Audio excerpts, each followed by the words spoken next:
Halo, assalamualaikum warahmatullahi wabarakatuh. Berjumpa lagi dengan dari channel yang senantiasa menemani teman-teman semua dalam belajar PPG. Ya, oke, kali ini dari channel akan memberikan video tentang bocoran soal seleksi akademik PPG Daljab pedagogik untuk semua mapel. Jadi yang untuk semua mapel itu adalah yang sama antara semua mapel ada 3 item ya, ada 3 item. Yang pertama adalah sosial kepribadian di indikator 1 sampai 20, kemudian di 21 sampai 30 itu pedagogik umum, itu semuanya sama, dan kemudian ada di bagian akhir itu hampir sama, yaitu bagian penilaian dan kemudian bagian PTK itu hampir sama semua gitu ya.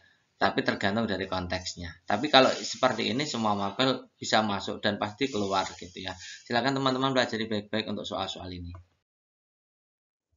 Kita mulai dari indikator 21.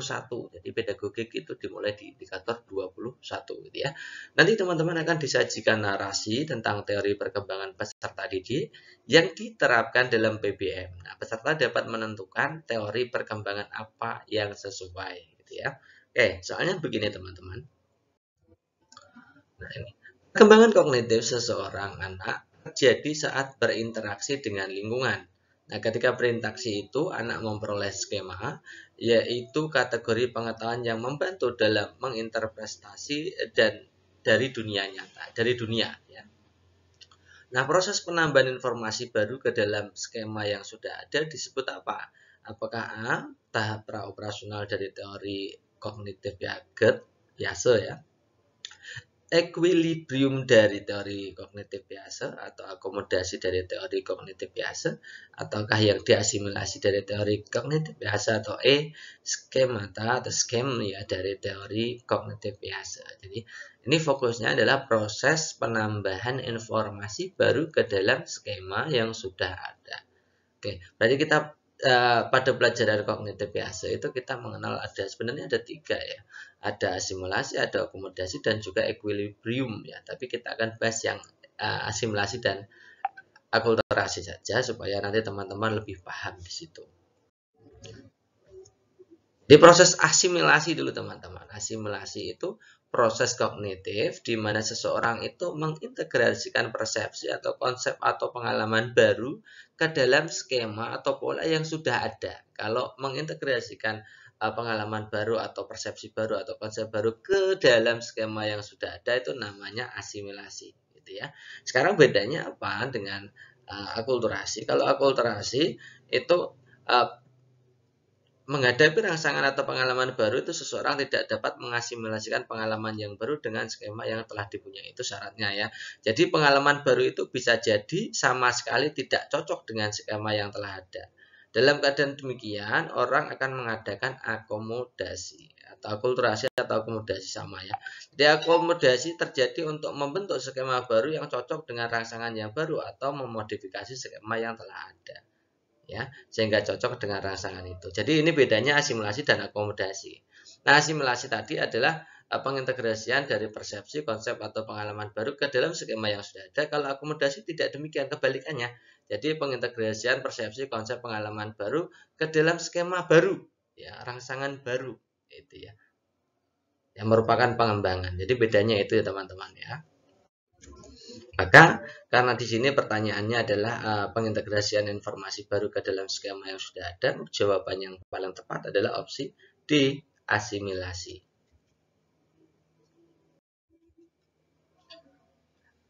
Lanjut ke indikator 22, itu nanti teman-teman akan disajikan narasi lagi, panjang sekali. Jadi soalnya kebanyakan tentang narasi. Jadi melatih teman-teman peserta calon peserta Britas PPG untuk memiliki daya literasi tinggi gitu ya. Disajikan narasi tentang teori perkembangan peserta didik yang diterapkan dalam PBM atau pembelajaran ya. Peserta dapat menganalisis teori perkembangan apa yang sesuai. Ini tentang teori perkembangan. Tentang teori perkembangan kita tidak akan pernah lepas dari teori belajar keempat, baik behavioristik, kognitivistik, konstruktivistik, dan humanistik. Ini soalnya seperti ini teman-teman. Dalam sebuah proses pembelajaran di SD, guru memberikan kesempatan kepada siswa untuk melakukan kerja mandiri dengan diskusi per kelompok.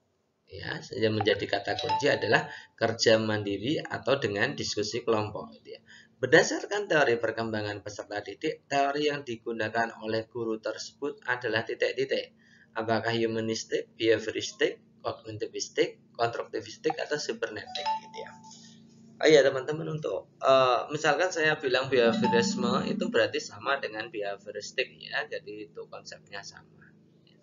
Kita akan bahas keempatnya ya, kalau cybernetik kita tidak usah kita bahas karena yang menjadi landasan pembelajaran di pendidikan di Indonesia itu empat itu.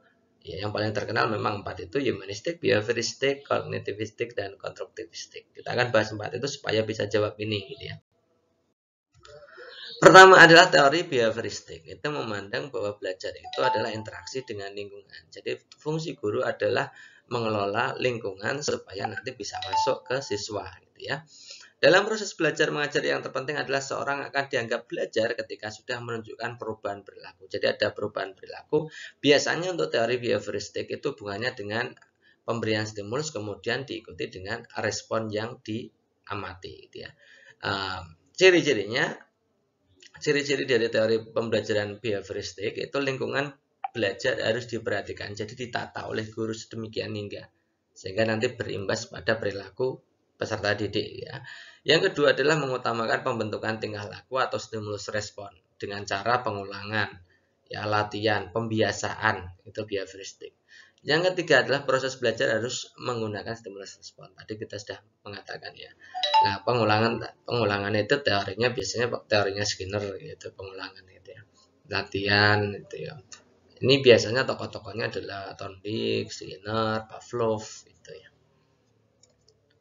Yang kedua, teori kognitivistik. Ya, teori kognitivistik itu berbeda jauh dengan behavioristik. Kalau behavioristik memandang bahwa seseorang dikatakan belajar itu faktornya dari luar, yaitu dari lingkungan yang membentuk perilaku siswa. Itu behavioristik ya. Kalau kognitivistik berbeda, jadi dari dalam. Jadi otak manusia itu berkembang sesuai dengan tahapan berpikir mereka. Itu bedanya itu ya. Kalau behavioristik dari luar, lingkungan membentuk perilaku. Kalau kognitivistik tidak demikian, karena setiap manusia itu sebenarnya punya namanya punya otak. Otak itu berkembang sesuai tahapan berpikirnya. Itu bedanya di situ. Jadi saya terangkan bedanya juga. Sekarang kita akan bahas teori kognitivistik secara umum, yaitu bagaimana munculnya dan diperoleh skemata. Nah, sama seperti Piaget, karena memang tokohnya Piaget ya. Skema atau rencana manusia dalam mempersepsikan lingkungan. Dalam tahapan-tahapan ini agak susah dibahas. Oke, kita ambil poin pentingnya adalah belajar itu mendapatkan pengetahuan baru dalam memaknai informasi secara mental. Itu yang menjadi penting. Jadi ya pokoknya kata kuncinya dari kognitivistik itu berpikir gitu ya. Cirinya apa? Itu yang pertama, pembuatan materi pembelajaran harus disusun dengan pola logika sederhana ke kompleks. Nah, tadi saya mengatakan bahwa teori kognitivistik tadi kan artinya belajar itu sesuai tingkat berpikirnya, dari sedikit menjadi banyak. Ya, termasuk tokohnya adalah Vygotsky itu ya. Makanya kita harus menyusun materi pelajaran itu dari yang paling sederhana menuju kompleks nanti supaya anak itu berkembang. Tidak bisa kita langsung mengajarkan pembelajaran yang sulit dulu langsung, tidak bisa. Anak tidak bisa seperti itu. Nah, kurikulum kita sekarang ini kan memang sudah menerapkan teori kognitivistik ini. Disusun dari yang paling mudah, misalkan penjumlahan dulu, baru pengurangan, baru perkalian, baru pembagian. Urutannya kan begitu. Itu berarti memanfaatkan teori kognitivistik. Oke, yang berikutnya adalah siswa bukanlah orang dewasa yang sudah mengerti atau mudah berpikir. Artinya peran guru di situ banyak untuk memberikan fasilitasi kepada siswa supaya diarahkan supaya berpikir, memberikan bantuan, memberikan penjelasan, dan lain-lain gitu ya. Kemudian proses belajar harus memiliki makna. Nah, pentingnya teori kognitivistik ini hubungannya dengan kontekstual. Jadi menyediakan pembelajaran kontekstual supaya pembelajaran itu lebih bermakna untuk siswa gitu ya. Itu akan penting sekali untuk membangun pengetahuan-pengetahuan itu. Yang ketiga adalah teori konstruktivistik ya. Teori konstruktivistik itu lahir sebenarnya adalah pengembangan dari teori kognitivistik. Artinya ini berhubungan dengan pola pikir, Bedanya apa? Kalau kognitivistik tadi hubungannya dengan yang penting materinya disusun, kemudian diberikan pembelajaran dari sedikit demi sedikit supaya berkembang. Kalau konstruktivistik agak lebih jauh gitu ya. Artinya proses belajar itu dilakukan oleh murid sendiri. Murid membangun pengetahuannya sendiri. Guru statusnya hanya sebagai mediator, fasilitator gitu ya. Kemandirian dalam membangun pengetahuan sendiri itu teori pentingnya dari konstruktivistik gitu ya. Jadi pengetahuan itu terjadi berasal dari pengalaman-pengalaman yang telah dilewati. Nah, artinya kan masing-masing peserta didik itu harus dilatih supaya membangun pengetahuannya sendiri. Cirinya kita lihat sekarang. Ya, saat mengajar sebaiknya mempersiapkan kesempatan murid untuk mengeluarkan pendapatnya. Ya, supaya nanti itu terbentuk dalam otak mereka. Murid diberikan waktu kesempatan untuk menceritakan pengalamannya agar menjadi murid yang lebih kreatif, imajinatif. Jadi ada konsep berbaginya, ya konstruktivistik ya juga memberikan konsep berbagi pengetahuan, menjelaskan itu supaya juga ikut membangun pengetahuan. Kemudian menekankan siswa untuk lebih kreatif karena pembebasan ide-ide untuk membangun pengetahuannya itu sendiri. Jadi lebih kreatif siswanya, lebih imajinatif. Kemudian murid atau siswa atau peserta didik diberikan kesempatan untuk membuat gagasan ide baru. Nah, tadi yang kita ceritakan ya. Last yang terakhir adalah teori humanistik. Ini biasanya teori humanistik itu kita kenalnya zaman sekarang ya teman-teman, itu dengan istilah merdeka belajar. Artinya siswa itu diberikan kesempatan untuk aktualisasi diri, ekspresi diri, mengekspresikan diri, membebaskan siswa untuk belajar apa yang mereka ingin belajar, ya, apa yang mereka sukai. Peran guru adalah menjadi mediator, fasilitator, memfasilitasi apa yang mereka butuhkan. Itu namanya teori belajar humanistik, memanusiakan manusia. Ya, tidak menganggap bahwa manusia itu sama, harus belajar ini semua, tidak, tapi manusia itu unik. Dia punya kemampuan di bidang ini, dia punya kemampuan di bidang ini, kemampuan di bidang ini. Sehingga guru harus memfasilitasi sebanyak mungkin topik-topik ya. Topik-topiknya harus banyak supaya masing-masing siswa itu punya serapannya masing-masing sendiri-sendiri. Itu intinya di humanistik di situ. Nanti kita akan jelaskan ada soal yang terkait 4 teori ini supaya teman-teman lebih paham. Kembali ke soal, jadi dalam sebuah proses pembelajaran di SD, guru memberikan kesempatan kepada siswa untuk melakukan kerja mandirinya. Kata kuncinya tadi ini kerja mandiri ya teman-teman ya. Berdasarkan teori perkembangan peserta didik yang digunakan adalah teori apa? Nah, kalau kerja mandiri hubungannya dengan kemandirian siswa untuk membangun pengetahuannya sendiri. Jadi, ini adalah teorinya jelas konstruktivistik. Gitu ya. Indikator ke-23, nanti teman-teman akan disajikan narasi tentang proses belajar mengajar dengan kegiatan pembelajarannya yang terkait dengan teori belajar. Nah, peserta dapat menganalisis teori belajar apa yang sesuai. Ya, keempat tadi teorinya. Tadi kan kita sudah belajar tentang definisi teorinya, kemudian gambaran teori dan ciri-ciri teori. Nah, sekarang kita akan belajar praktiknya, penerapannya di kelas seperti apa. Ya, kita akan kaji ini. Soalnya begini, teman-teman. Nah, dalam sebuah proses pembelajaran, seorang guru akan melaksanakan pembelajaran dengan menerapkan teori pembelajaran behavioristik ya. Ini kata kuncinya adalah behavioristik ya, atau behaviorisme. Salah satu langkah yang harus dilakukan adalah titik-titik. A. Mengidentifikasi topik-topik pelajaran yang memungkinkan akan melibatkan siswa untuk dapat belajar secara aktif. Tadi kita sudah belajar ya, identifikasi topik-topiknya menjadi banyak supaya masing-masing siswa bisa memilih sendiri yang disukai. Tadi kita sudah bahas itu, yang A. Yang B, menentukan topik-topik yang dapat dipelajari siswa secara induktif dari contoh-contoh ke generalisasi.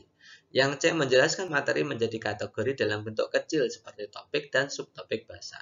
Yang D, memberikan kesempatan kepada peserta didik untuk berbagi pengalaman terkait materi. Yang E, mengembangkan metode pembelajaran untuk merangsang kreativitas dan cara berpikir. Oke, kita akan bahas masing-masing implikasi dari penerapan teori belajar itu. Silakan simak. Nah, untuk menjawab soal tadi, kita perlu belajar tentang bagaimana sih aplikasi dari teori-teori belajar yang sudah ada. Kita mulai dulu ya dari humanistik.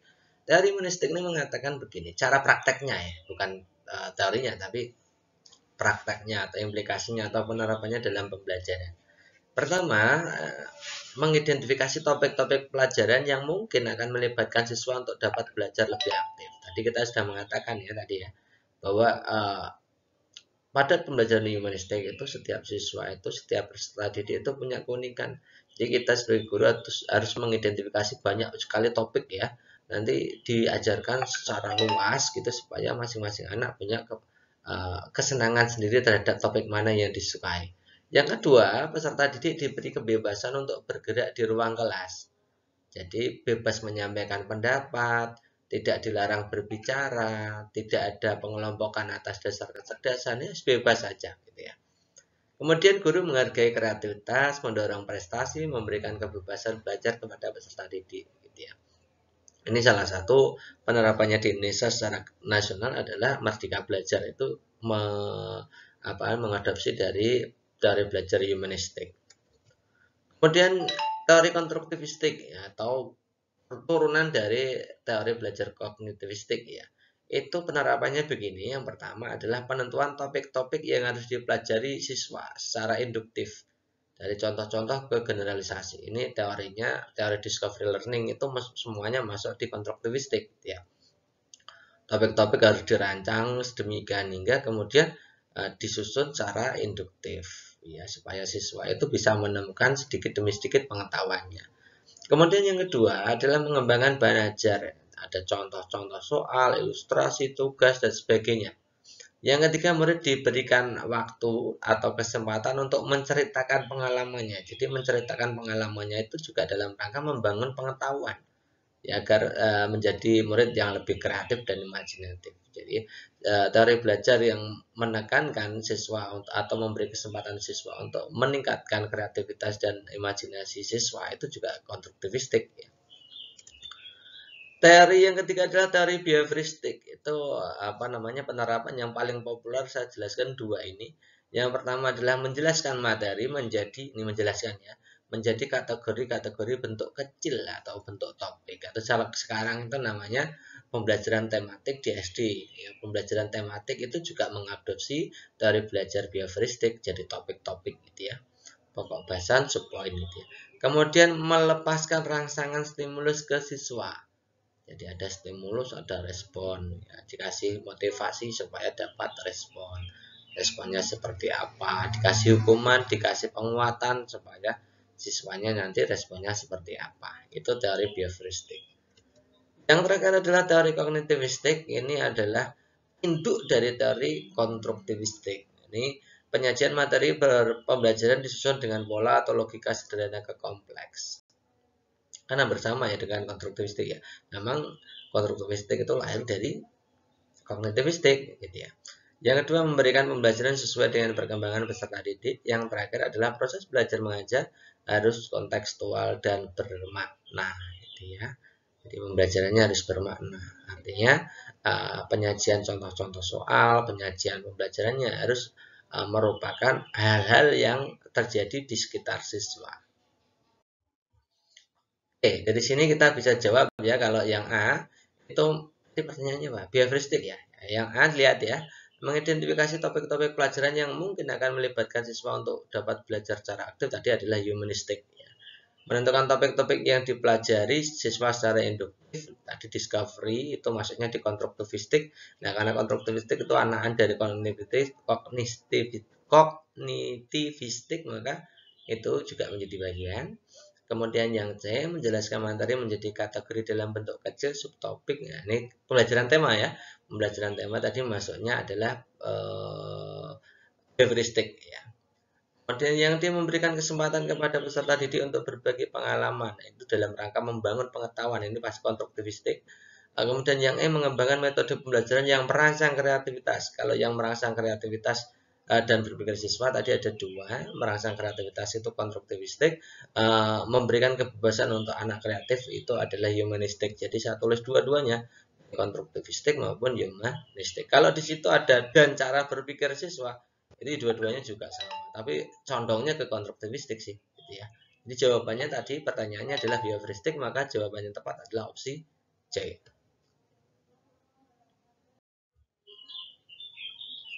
Soal berikutnya, guru kelas 2 SD memulai pelajaran pembagian dalam mengingat materi pengurangan. Ia mencoba memulai materi baru dengan menguatkan pemahaman materi sebelumnya. Nanti teman-teman ini soal ini macam-macamnya banyak ya teman-teman ya. Teman-teman tinggal lihat atasnya saja, narasi soalnya saja sudah cukup untuk bisa menjawab. Di situ dilihat ya, memulai materi baru menguatkan pemahaman materi sebelumnya. Jadi sebelum materi baru diberikan, materi lama harus diberikan lebih dahulu sebagai bahan persepsi atau mengingatkan materi lama. Gitu ya.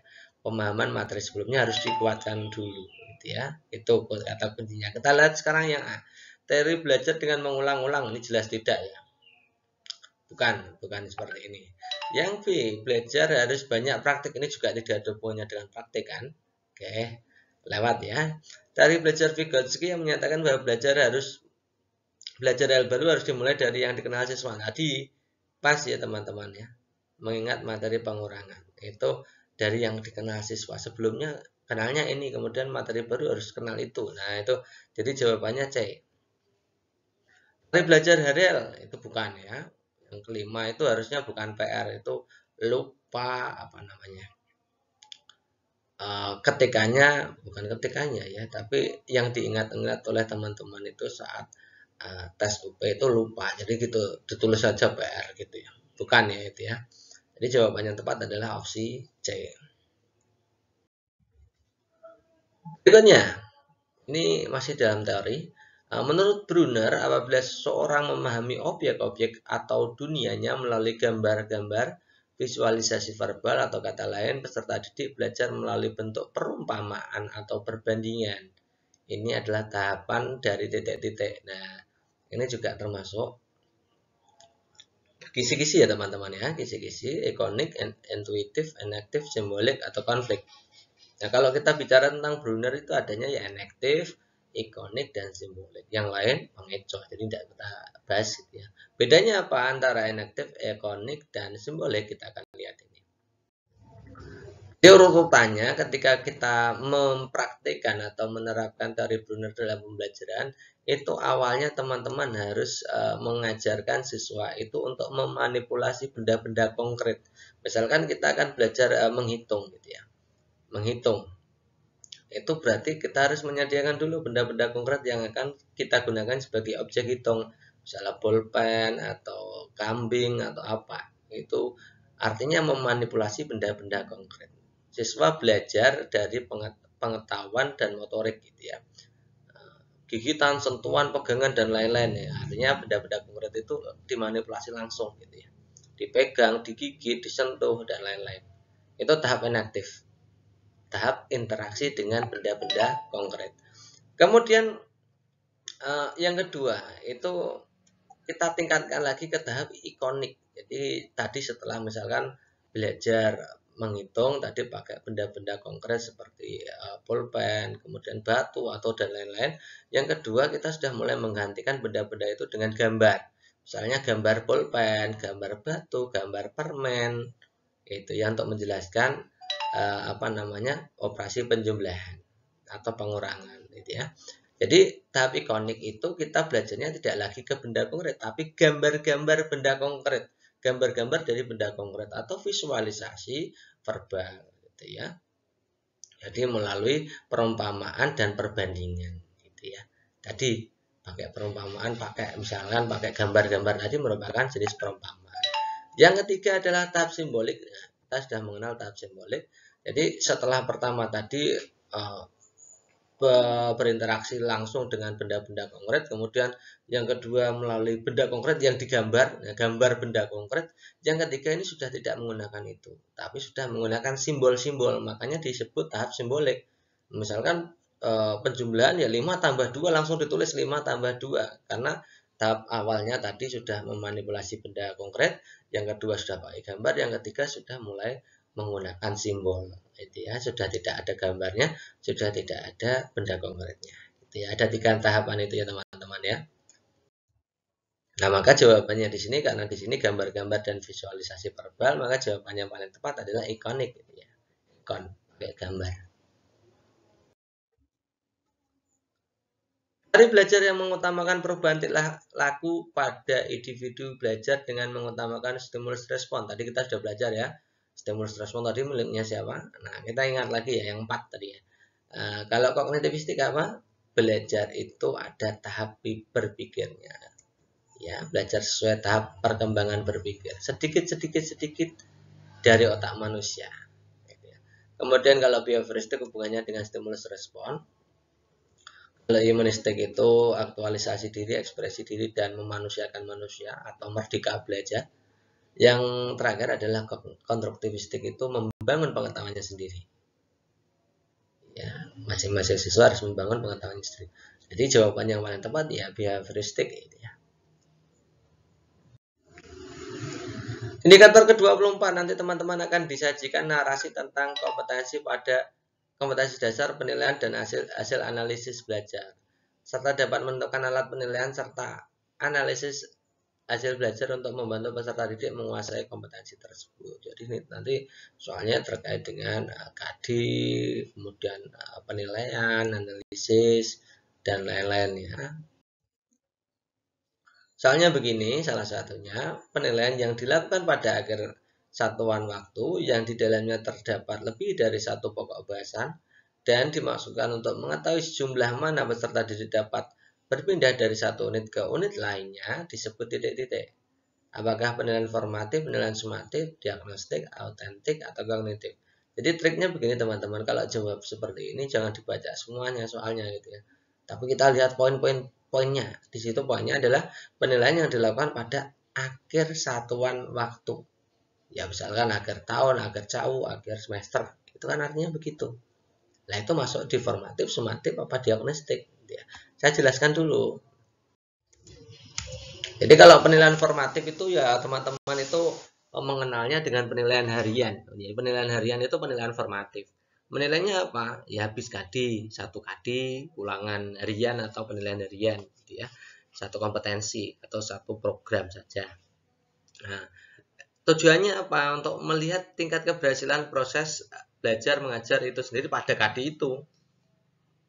Nah, penilaian formatif berorientasi pada proses, memberikan informasi kepada guru apakah program atau KD atau proses belajarnya masih perlu diperbaiki atau tidak, ya. Perbaikan atau tidak. Jadi penilaian harian itu ya nanti supaya bisa diperbaiki lah, intinya seperti itu. Ya, ciri khas dari penilaian formatif tadi dilaksanakan pada setiap akhir pokok bahasan atau KD. Kemudian tujuannya adalah untuk melihat perbaikan pembelajaran, ya. Untuk perbaikan pembelajaran. Waktunya ya habis satu KD itu, gitu ya. Kemudian kalau penilaian sumatif itu contohnya adalah penilaian semester, penilaian akhir tahun. Ya, penilaian yang dilaksanakan pada akhir unit program, bisa akhir tahun, bisa akhir semester, bisa jauh kalau dulu jauh ya. Nah, terdiri dari beberapa KD. Jadi KD. Kemudian diadakan penilaian sumatif. Tujuannya adalah untuk mengetahui hasil yang dicapai oleh siswa. Ya, dimasukkan di rapot itu loh maksudnya. Ya, seberapa jauh siswa telah mencapai kompetensi yang ditetapkan kurikulum. Ya.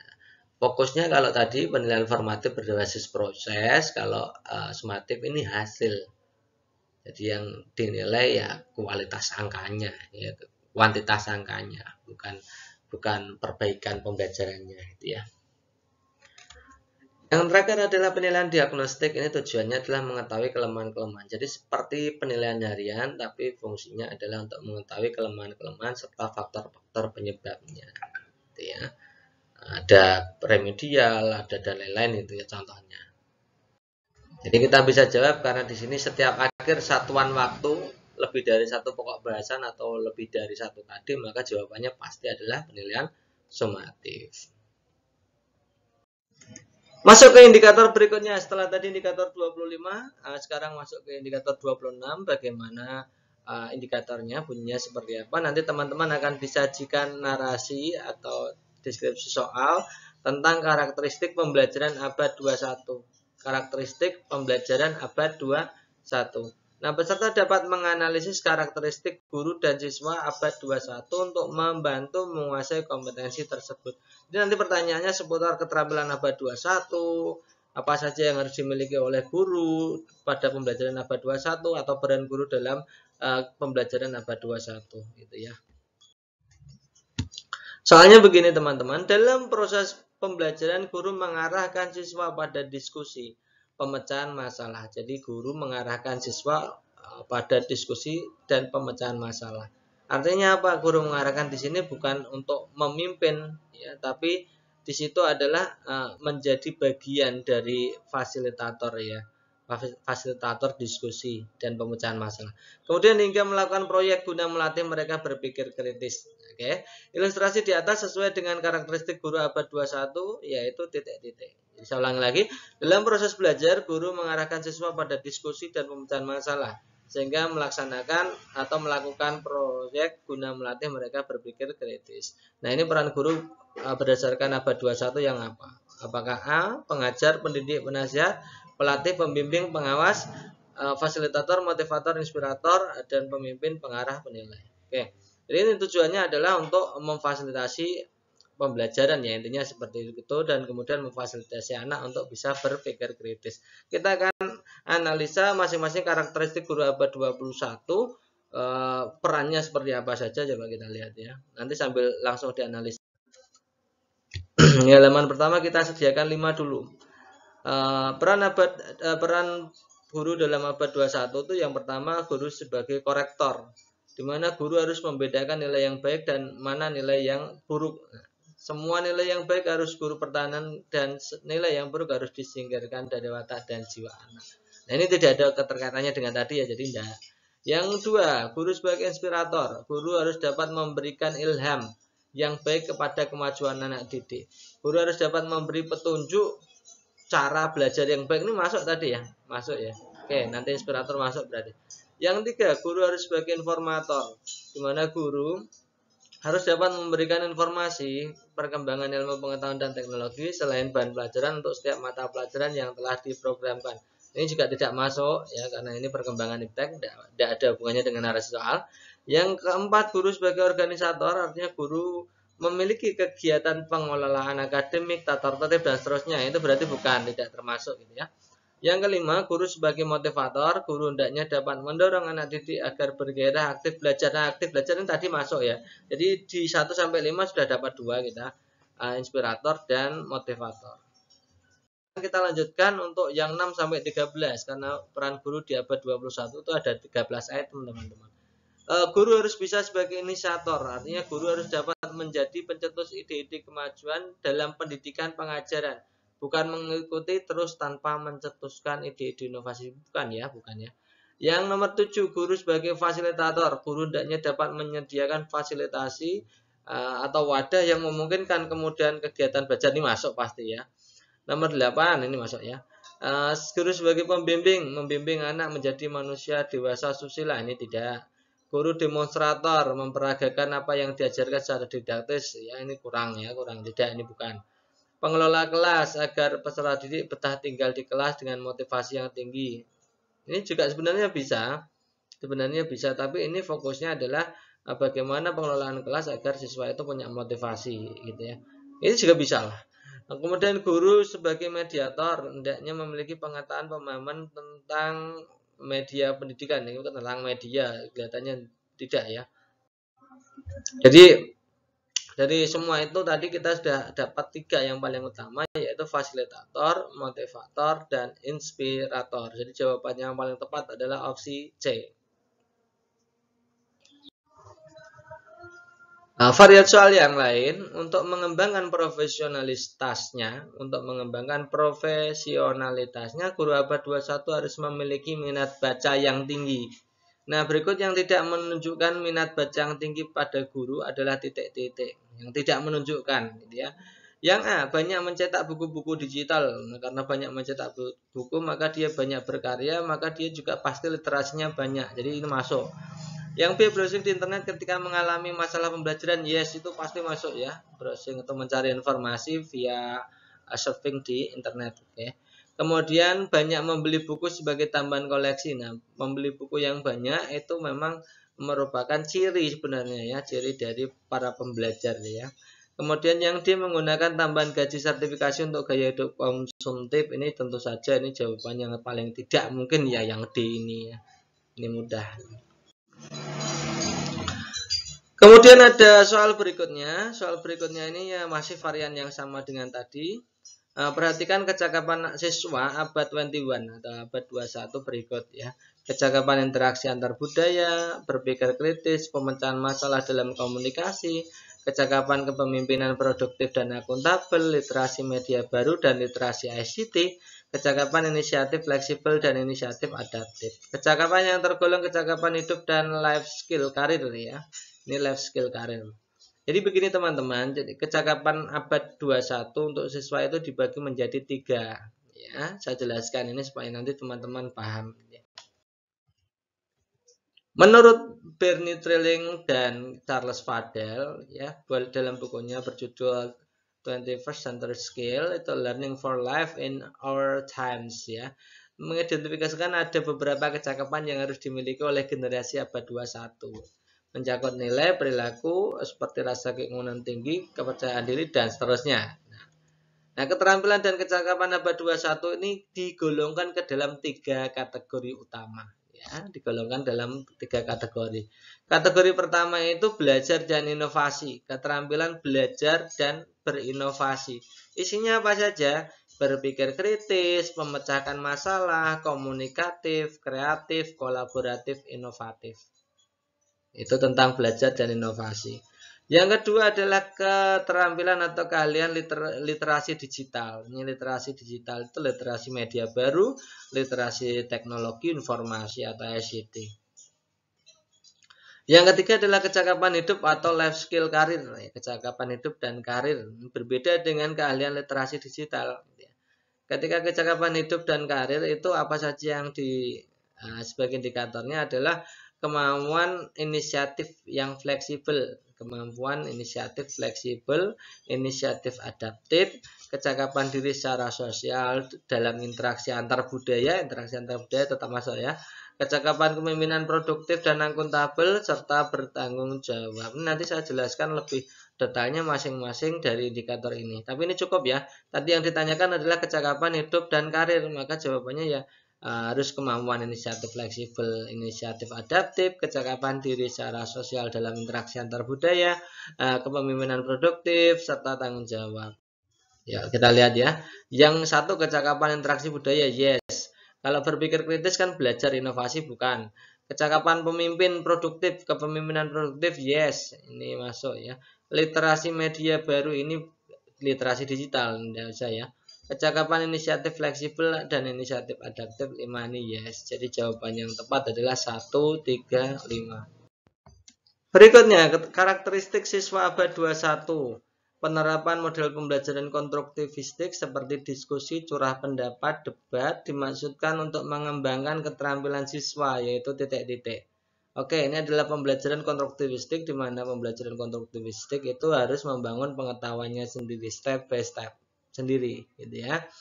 Jadi siswa itu nanti diberikan kesempatan untuk berargumen, mengeluarkan ide dan lain-lain nanti ya. Banyak sekali itu karena memang disusun sendiri oleh siswa pengetahuannya. Oke, keterampilan siswa yang dikembangkan pada kegiatan pembelajaran konstruktivistik seperti diskusi curah pendapat yang mana? Ya kita lihat ya. Yang A, berpikir kritis. Apakah benar konstruktivistik itu berpikir kritis? Yes. Pemecahan masalah? Yes. Karena salah satu bagiannya adalah discovery learning, penemuan ya. Kemudian komunikasi? Yes. Karena di sini adalah diskusi dan curah pendapat. Oke. Kreatif juga ya.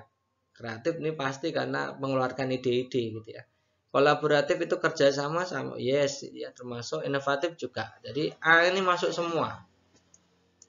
Yang B, kelancaran membaca, menulis, mengingat itu sudah bukan bagian dari keterampilan karakteristik abad 21 ya. Yang C, keterampilan menyiapkan diri menghadapi ujian, menjawab tes, ini juga bukan lagi keterampilan siswa abad 21. Yang D, terampil berinteraksi antara budaya, menjadi pemimpin produktif dan bertanggung jawab, ini bukan keterampilan, ini masuk keterampilan abad 21 yang tipe life skill karir ya. Padahal ini yang pada soal itu yang dipentingkan adalah belajar dan inovasinya gitu ya. Kegiatannya kegiatan pembelajaran bukan life skill-nya tapi kegiatan pembelajarannya, maka jawaban yang tepat adalah opsi A. Nah, next berikutnya, siswa berbagi atau sharing pengetahuan dan keterampilan dan keahlian yang sesuai dengan minatnya dengan berbagai siswa di seluruh dunia. Nah, ini menurut keterampilan abad 21 yang ditunjukkan oleh siswa tersebut adalah yang apa? Apakah kemampuan bekerja sama dalam tim, kecakapan sosial, kecakapan kepemimpinan produktif dan bertanggung jawab, atau kecakapan kreatif dan inovatif. Oke. Nah, ini intinya adalah siswa berbagi pengetahuan ya. Saya akan berikan penjelasan yang panjang sekali nanti supaya nanti teman-teman paham ya tentang keterampilan abad 21, bagaimana cabangnya, kemudian yang kedua adalah indikator-indikator apa saja yang masuk dalam keterampilan-keterampilan tersebut. Nah, kita mulai ya. Tadi kecakapan abad 21 ada 3 tipe ya. Yang pertama adalah kecakapan pembelajaran atau kecakapan belajar dan inovasi ya. Itu kita akan bahas dulu masing-masing. Yang pertama adalah kreativitas dan inovasi ya. Indikatornya apa saja? Ini memperlihatkan originalitas dan penemuan, mengembangkan, menerapkan, menyampaikan gagasan baru kepada orang lain, terbuka, penuh tanggung jawab, penuh tanggap ya dalam melihat pandangan baru, bertindak pada gagasan kreatif gitu ya. Yang kedua, ini indikator kedua adalah pemikiran kritis dan pemecahan masalah atau critical thinking dan problem solving. Yang satu tadi adalah creativity and innovation gitu ya. Itu melatih pengutaraan pendapat yang logis dalam pemahaman, kemudian membuat pilihan dan keputusan yang kompleks, memahami keterkaitan di antara sistem, mengidentifikasi, mengajukan pertanyaan signifikan, dan seterusnya. Kemudian membimbing, menganalisis, membuat sintesis informasi, ini dan seterusnya. Kemudian kecakapan belajar dan inovasi yang ketiga adalah komunikasi dan kolaborasi. Ini mengungkapkan pemikiran gagasan secara jelas, efektif melalui penyampaian lisan dan tulisan tadi masuk ya. Karena berbagi lewat tulisan. Memperlihatkan kemampuan bekerja secara efektif sebagai tim yang berlainan ya tadi juga masuk. Jadi melatih fleksibilitas dan kesediaan membantu dalam kompromi pengambilan keputusan, kemudian tanggung jawab pekerjaan kolaboratif. Dan berarti ini masuk di sini. Komunikasi dan kolaborasi ini masuk di sini tadi ya yang pertanyaannya. Nah, kita lanjutkan dulu. Tadi yang A sudah ya kita bahas yang A itu kecakapan pembelajaran dan inovasi. Sekarang yang B itu kecakapan kedua adalah ICT atau informasi media teknologi. Ini dibagi jadi dua ya, literasi informasi. Ini indikatornya mengakses informasi secara efisien efektif, mengevaluasi informasi secara kritis, kompeten dan kreatif bagi persoalan atau masalah yang dihadapi. Kemudian indikator kedua mengolah pemahaman dasar persoalan etnis, hukum di seputar akses dalam penggunaan informasi. Kemudian indikator keduanya literasi media, itu memahami berbagai pesan media dibentuk untuk tujuan apa dan menggunakan sarana karakteristik serta konvensi. Yang kedua menguji bagaimana para individu menafsirkan pesan secara berbeda. Ya, macam-macam ya. Yang ketiga adalah literasi ICT. Nah, literasi ICT itu ya menggunakan teknologi digital, cara komunikasi dan lain-lain. Dan sebenarnya ini masuk literasi ICT juga ya. Menggunakan teknologi sebagai sarana penelitian. Kemudian yang ketiga adalah kecakapan kehidupan dan karir atau life skill and karir. Tadi kita sudah bahas ya. Itu yang pertama fleksibilitas dan kemampuan beradaptasi. Ini apa namanya? Indikatornya adalah mengadaptasi peran dan tanggung jawab, bekerja efektif dalam iklim ambiguitas, kemudian inisiatif dan kemandirian. Yang ketiga adalah kecakapan lintas budaya atau interaksi antar budaya. Ini dibaca sendiri ya. Kemudian yang keempat produktivitas dan akuntabilitas. Yang kelima kepemimpinan yang bertanggung jawab. Nah dari sini kita sudah bisa jawab berarti. Wah, untuk jawab soal ini aja sudah belajar supaya nanti kalau soalnya di luar ini teman-teman bisa jawab gitu loh. Maksud saya gitu memberikan penjelasan secara penuh itu. Kalau seandainya soalnya diplesetkan ke soal yang lain yang mirip seperti ini maka teman-teman bisa jawab. Berarti jawabannya yang mana tadi? Kalau berbagi pengetahuan atau sharing pengetahuan maksudnya di kerjasama dalam tim atau kolaborasi dan komunikasi. Lanjut ke indikator 27 teman-teman. Nanti teman-teman akan disajikan kasus tentang pembelajaran di kelas. Nah, peserta dapat mengidentifikasi nilai-nilai karakter. Jadi nanti teman-teman diminta untuk melakukan identifikasi nilai karakter yang tersirat dalam kegiatan pembelajaran. Nilai karakter banyak ya teman-teman ya. Ada ya yang paling ringan itu ya yang nasionalisme, integritas, ya, gotong royong dan seterusnya itulah. Ini soalnya seperti ini. Ya, narasi soalnya di situ panjang sekali ya. Kita langsung baca saja dulu soalnya. Tindakan yang dilakukan Dodi tersebut merupakan salah satu bentuk keberhasilan pembelajaran dalam menanamkan nilai karakter apa, gitu ya. Jadi kita akan cari di narasi soalnya karakter apa yang sebenarnya telah dilakukan oleh Dodi. Nah, kita baca dulu. Bambang merupakan salah satu peserta didik di SD Nusa. Nah, dia selalu ketinggalan pelajaran mengarang sebab tidak memiliki buku yang cukup. Dia hanya memiliki satu buku dan itu untuk semua catatan pelajarannya sehingga campur dengan mata pelajaran lain. Nah, hal ini karena kondisi ekonomi sejak kedua orang tuanya meninggal dunia. Nah, saat ini Bambang yatim piatu. Nah, Dodi ya, sebagai teman satu meja secara diam-diam memberikan kado buku tulis satu lusin kepada Bambang. Nah, sikap Dodi ini bagaimana? Ya, apakah peduli, rajin, tanggung jawab, cinta lingkungan, pemaaf? Ini jelas kelihatannya teman-teman. Jadi si Dodi atau si Dori ini punya kepedulian yang tinggi terhadap temannya yang memang kesusahan, gitu ya. Jadi jawaban yang tepat ya memang opsi A itu ya. Lanjut ke indikator 28, nanti teman-teman akan disajikan narasi tentang kompetensi guru SD yang profesional. Nah, peserta dapat menganalisis persyaratan, kualifikasi, dan kompetensi guru yang profesional. Ini tidak hanya guru SD ya, semua guru sebenarnya bisa. Karena di situ nanti yang ditanyakan adalah seputar Undang-Undang Nomor 14 Tahun 2005 tentang standar kualifikasi guru dan dosen gitu ya.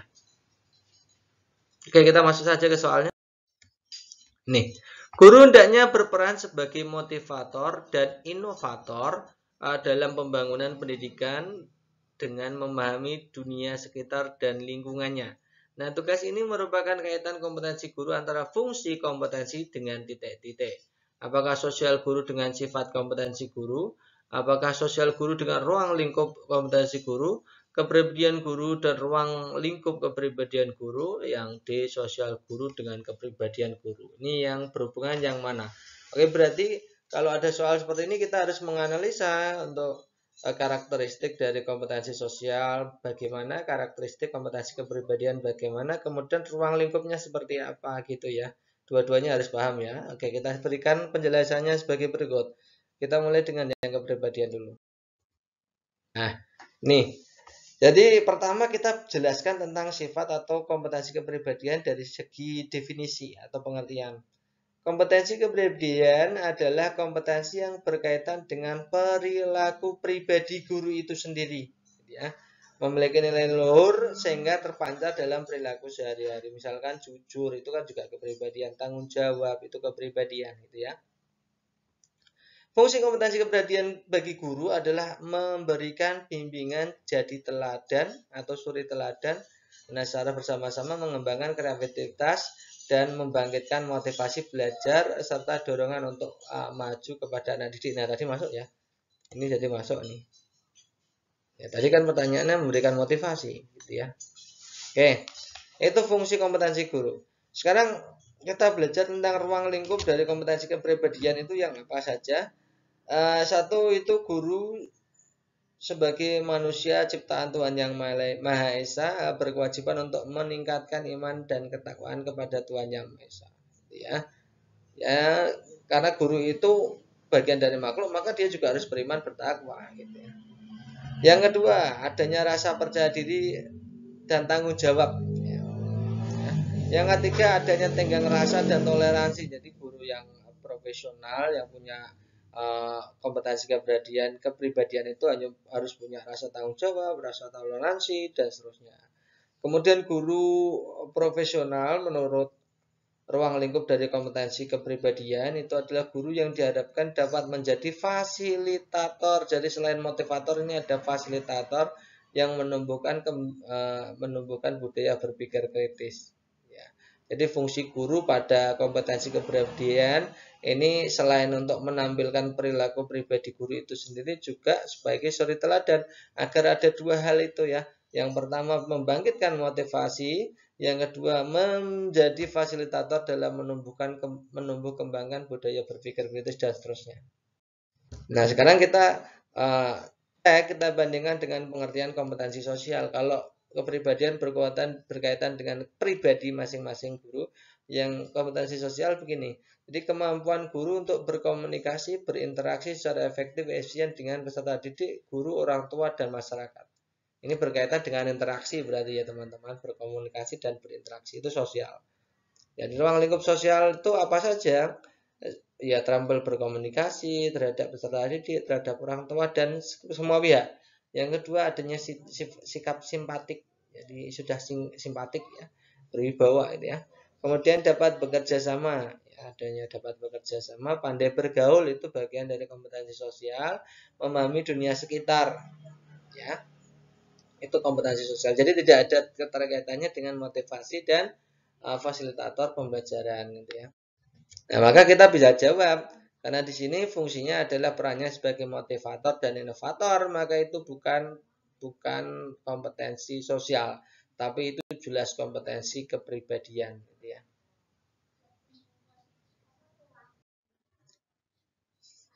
Next berikutnya, peningkatan profesional guru telah diatur dalam Undang-Undang Nomor 14 Tahun 2005 tentang guru dan dosen. Nah, bentuk peningkatan kemampuan profesional guru yang dimaksud adalah titik-titik peningkatan kemampuan profesional guru. Apakah A. Dalam pembelajaran guru harus menggunakan KBK. B. Proses pembelajaran tidak lagi bersifat teacher center. Yang C. Pendidikan guru minimal S1 atau D4. Yang ke D. Mengutamakan pengembangan provinsi tiap-tiap pribadi. Oke, kita akan bahas. Jadi termasuk bentuk peningkatan kemampuan profesional guru pada Undang-Undang Nomor 14 Tahun 2005 adalah sebagai berikut. Jadi kita harus kaji UU-nya seperti apa gitu ya. Nah, ini berdasarkan pasal 13 Undang-Undang Nomor 14 Tahun 2005 tentang guru dan dosen, itu kita baca ya. Pemerintah dan pemerintah daerah wajib menyediakan anggaran untuk meningkatkan kualifikasi akademik dan sertifikasi pendidik bagi guru dalam jabatan yang diangkat oleh satuan pendidikan yang diselenggarakan oleh pemerintah, pemerintah daerah, dan masyarakat. Jadi yang perlu ditingkatkan adalah kualifikasi akademik dan sertifikasi pendidik. Kualifikasi akademik yang minimal strata 1 gitu ya. Nah, ketentuan lebih lanjut mengenai anggaran untuk peningkatan kualifikasi akademik sertifikasi pendidik sebagaimana dimaksud pada asal 1 diatur dengan peraturan pemerintah. Nah, ada PP-nya. Jadi, yang dimaksud kualifikasi akademik di situ adalah guru minimal harus S1 dan linear dengan jenjangnya. Gitu ya. Tidak hanya S1 saja syarat untuk menjadi guru, tapi harus linear dengan mata pelajaran yang diampu. Nah, kita kaji lagi ke pasal 20. Dalam melaksanakan tugas keprofesional guru, guru punya kewajiban. Ini tentang kewajiban yang tadi tentang bentuk peningkatan ya.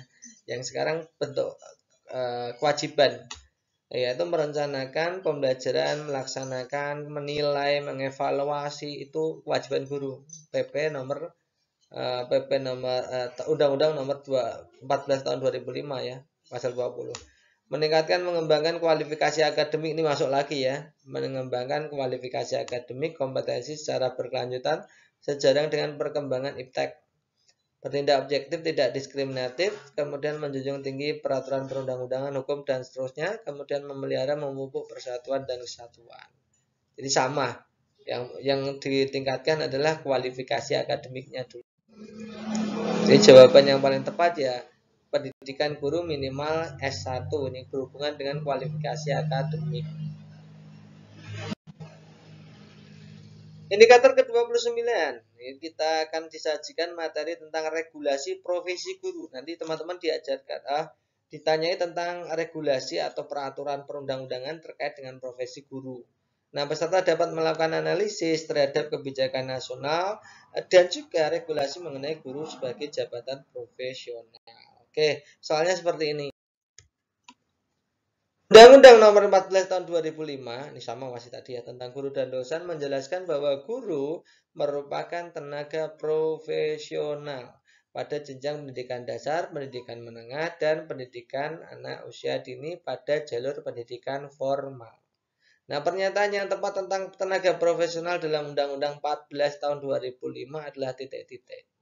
Lihat ABC-nya, hanya sebagai agen pendidikan melaksanakan pembelajaran sesuai syarat-syarat pedagogik dan fasilitator bagi peserta didik loh. Wah, apik kabeh ya.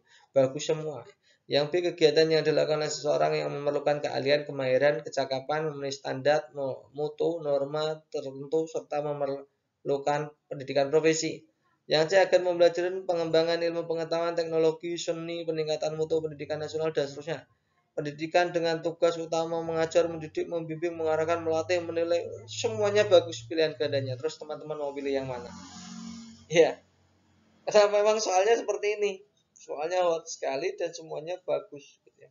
Nah, untuk menjawab ini ya gunakan aturan saja sesuai yang ditanyakan. Di situ yang ditanyakan adalah profesional menurut UU nomor 14 2005.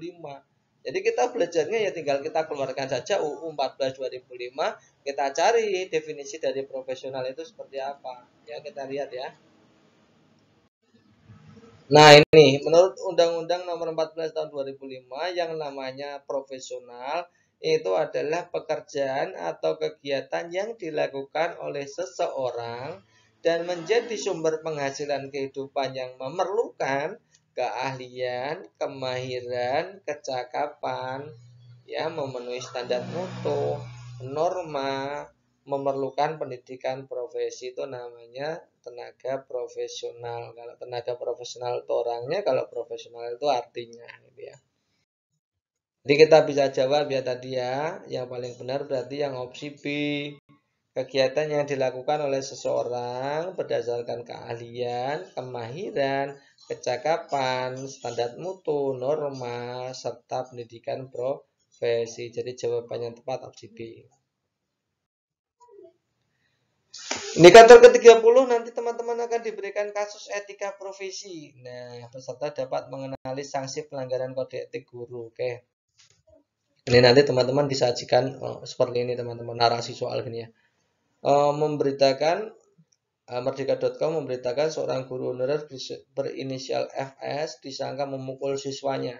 Yusron Hasan, 16 tahun, mengaku menggunakan kayu hingga meninggal dunia. Oh, memukul siswanya Yusron Hasan, 16 tahun, menggunakan kayu hingga meninggal dunia. Yusron duduk di kelas 9 SMA. Alasan FS memukul anak didiknya hanya karena dia tidak mengenakan seragam batik sesuai perintah para guru. Yusron dipukul FS dengan menggunakan mister kayu hingga terjatuh. Nah, peristiwa itu terjadi saat apel pagi di halaman sekolah. Saksi yang diberikan kepada guru atas perbuatannya melanggar kode etik guru adalah titik-titik. Di situ adalah kasus penganiayaan hingga menyebabkan kematian. Jadi itu tidak bisa hanya dikucilkan di lingkungan sekolah, tidak hanya bisa dibalas dengan memukul guru tersebut. Ya memukul kalau nggak mati gimana kalau mati ini kan ya. Jadi jawaban yang paling tepat memang itu urusannya terhadap kepolisian, yaitu tentang penganiayaan hingga menyebabkan pembunuhan. Dimanapun kasusnya itu harus dilaporkan ke polisi oleh keluarga korban. Jadi jawaban yang paling tepat adalah opsi E.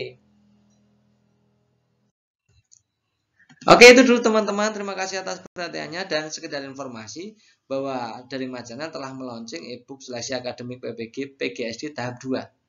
Jadi untuk teman-teman yang masuk ke kategori tahap 2 sudah dapat undangan dan sudah melakukan upload berkas, teman-teman bisa mempersiapkan diri dengan belajar e-book yang kita buat gitu ya. E-book sudah disesuaikan dengan kisi-kisi, jumlah soal variannya banyak sekali, diambil dari FR yang ada ya, di tahap 1 kemarin gitu ya. E-book ini juga sesuai dengan UPPPG. Jadi teman-teman bagi tahap 1 yang sudah lolos dan merasa pede akan mengikuti PPG, maka teman-teman bisa mempersiapkan untuk UPPPG. Pasalnya begini teman-teman, ketika teman-teman sudah melakukan kegiatan PPG itu untuk belajar sudah tidak ada cukup waktu karena kegiatan kuliahnya sangat padat sekali gitu ya. Sangat padat sekali. Jadi teman-teman bisa mempelajarinya sebelum berangkat sebelum berangkat PPG. Ya.